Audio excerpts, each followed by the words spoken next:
Bonsoir, cher ami chrétien, fils de Dieu, fils de la promesse, ami de la vérité, ami de la révélation, ami de la puissance, ami de la connaissance du Fils de l'homme, du Fils de Dieu et des vérités mystères et des promesses du temps du soir.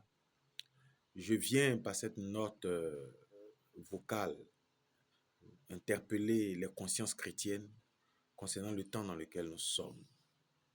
Que Dieu vous bénisse.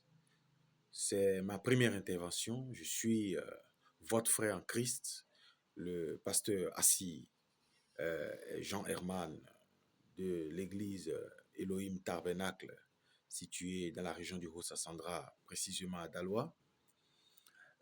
Cet après-midi, nous allons dire des choses sur la foi. Nous allons faire un bref exposé et nous continuerons de le faire tant que le Seigneur nous permettra de le faire. Le temps nous manque de parler de Dieu. Nous devons plus exploiter notre temps pour parler du Seigneur. Les fils de Dieu sont propagés dans le monde entier. Ils ont le souci de la connaissance de Dieu. Ils ont le souci de connaître qui ils adorent. Jésus a dit à la femme samaritaine, vous adorez ce que vous ne connaissez pas, alors que le salut vient des Juifs. Ainsi, chacun de nous, nous avons le besoin de connaître ce que nous adorons. Nous avons besoin de savoir qui nous adorons. Nous avons besoin de savoir comment l'adorer, parce que la connaissance de l'adoration est une chose primordiale. Que Dieu vous bénisse. Je vais commencer, alors, mon exposé aura pour thème la foi chrétienne au temps de la fin. Je vais lire un verset biblique, et ce verset-là m'a aussi intrigué. Ça concerne Jésus lorsqu'il pose sa question. Il dit ceci. Nous allons prendre Luc chapitre 18, au verset 1. Jésus leur adressa une parabole, la parabole du juge. Jésus leur adressa une parabole pour montrer qu'il faut toujours prier et ne pas se relâcher. Il dit, il y avait dans une ville un juge qui ne craignait point Dieu et qui n'avait d'égard pour personne. Il y avait aussi dans cette ville une veuve qui venait de lui dire, fais-moi justice de ma partie adverse. Pendant longtemps, il refusa. Mais ensuite, il dit en lui-même, quoique je ne crains point Dieu et que je n'ai d'égard pour personne, néanmoins, parce que cette veuve m'importune, je lui ferai justice, afin qu'elle ne vienne pas sans cesse me rompre la tête. Le Seigneur ajouta, entendez ce que dit le juge inique. Il dit, et Dieu ne fera-t-il pas justice à ses élus qui crient à lui jour et nuit? Et tardera-t-il à leur égard?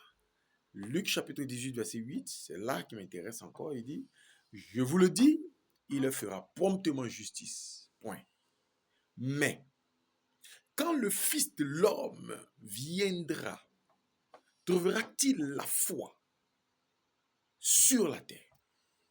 C'est Jésus qui pose une telle question. Il finit de montrer l'insistance dans la prière par l'exemple du juge inique. Et Jésus pose un problème, quelque chose de réel, qui l'intrigue lui-même. Il dit, mais, bien vrai que vous priez, bien vrai que vous insistez dans la prière, bien vrai que vos prières sont exaucées par le Seigneur, parce qu'il exauce les prières des justes, il pose le problème. Mais quand le Fils de l'homme viendra, parce qu'il a promis qu'il viendra, trouvera-t-il la foi sur la terre? Bien aimé, nous devons réfléchir sur cette question. Est-ce qu'il trouvera la foi? Beaucoup pourront dire qu'il trouvera la foi. De quels gens veulent foi Jésus parle?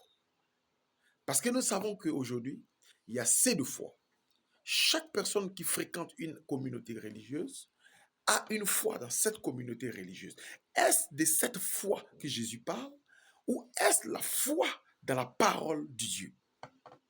Alors ce soir, cet après-midi, nous essayons de réfléchir sur la question, vous et moi, pour trouver la formule juste. De trouver la formule juste, nous devons nous poser des questions. De quelle foi Jésus parle? Qu'est-ce que la foi? À quoi servira-t-il cette fois aux élus à la fin des temps? Parce qu'il a dit qu'il viendra à la fin des temps. Cette foi nous servira à quoi? Quel sera son impact sur la vie des chrétiens? Quel sera son impact dans l'Église? Quel sera son impact dans la communauté chrétienne? Que Dieu vous bénisse. C'est mon introduction.